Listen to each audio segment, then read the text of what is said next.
1965 کے موسم بہار میں پاکستانی اور بھارتی افواج کے مابین رن آف کچھ میں معرکہ آرائی ہوئی۔ اس میں پاک فوج کو کامیابی ملی تو پاکستانی رہنماؤں کے حوصلے بلند ہو گئے۔ انہیں یقین ہو گیا کہ بھارتی فوج کا حوصلہ پست ہو چکا ہے، لہٰذا مقبوضہ کشمیر کو آزاد کرانے کا وقت آ پہنچا ہے۔ چنانچہ اگست کے پہلے ہفتے میں آپریشن جبرالٹر کا آغاز ہوا۔ اس کے ذریعے 7,000 کشمیری مجاہدین اور پاکستانی فوجی مقبوضہ کشمیر بھجوائے گئے۔ مدعا یہ تھا کہ علاقے میں مقامی آبادی کے تعاون سے بھارت کے خلاف گوریلا لڑائی کا آغاز کیا جائے۔ تاہم مختلف وجوہات کی بنا پر آپریشن جبرالٹر کامیاب نہیں ہو سکا۔ دوسری طرف بھارتی افواج نے آزاد کشمیر پر حملہ کر دیا۔ اس حملے کو روکنے کے لیے یکم ستمبر 1965 کی صبح پاک فوج نے آپریشن گرینڈ سلام کا آغاز کیا۔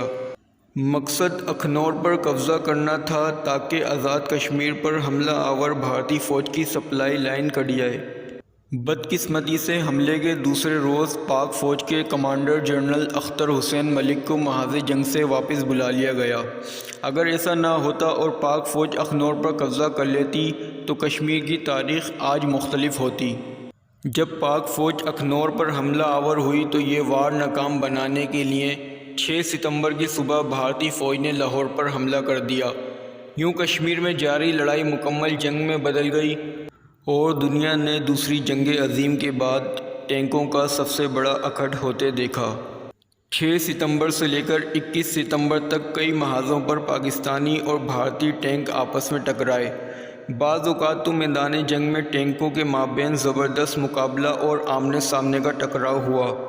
ٹینکوں کی ایسی زبردست لڑائی 1965 کے بعد کہیں اور دیکھنے کو نہیں ملی۔ اس زمانے میں پاک فوج کے پاس کل 756 ٹینک تھے جبکہ بھارتی فوج 720 ٹینک رکھتی تھی۔ دوران جنگ یہ سبھی ٹینک مختلف لڑائیوں میں زیر حرکت آئے۔ ان لڑائیوں میں پاکستانیوں کا پلہ بھاری رہا۔ ہمارے بہادروں نے بھارت کے 200 سے 300 کے درمیان ٹینک تباہ کیے جبکہ ہمارے صرف 150 تا 190 ٹینک تباہ ہوئے۔ فضائی شعبے میں بھی پاکستان کا پلہ بھاری رہا۔ پاک فضائیہ 20 طیاروں سے محروم ہوئی جبکہ بھارتی فضائیہ 75 طیاروں سے ہاتھ دھو بیٹھی۔ 11 ستمبر کی رات بھارتی فوج نے پھلروان پر قبضہ کر لیا۔ لڑائی میں پاکستانی 35 ٹینکوں سے محروم ہوئے۔ تاہم چونڈا کی لڑائی کے بعد ان میں سے 9 ٹینک پاکستان کو واپس مل گئے جو بھارتیوں کے قبضے میں پہنچ چکے تھے۔ اس معرکے میں بھارت کے 6-7 ٹینک ہی تباہ ہوئے۔ پاکستانی فوج نے پیچھے ہٹنے کے بعد چونڈا میں دفاعی پوزیشنیں مستحکم کر لیں۔ اس وقت سیالکوٹ میں بھارتی فوج تقریباً 1.5 لاکھ فوجیوں پر مشتمل تھی، نیز گولے بارود سے لیس 225 ٹینکوں کی کمک بھی اس علاقے میں پہنچ گئی۔ دوسری طرف میدان جنگ میں صرف 50,000 پاکستانی فوجی موجود تھے، ان کے پاس صرف 135 ٹینک تھے۔ بعد ازاں وہاں مزید 15 ٹینک پہنچا دیے گئے۔ سیالکوٹ سیکٹر میں پاکستانی فوج کے سربراہ میجر جنرل ابرار حسین تھے۔ وہ ایک تجربہ کار، ثابت قدم اور بہادر فوجی تھے۔ علاقے میں دشمن کی عددی و مشینی قوت بہت زیادہ تھی، اس کے باوجود انہوں نے ہوش و حواس نہیں کھوئے اور اپنے جوانوں کا حوصلہ بھی بلند رکھا۔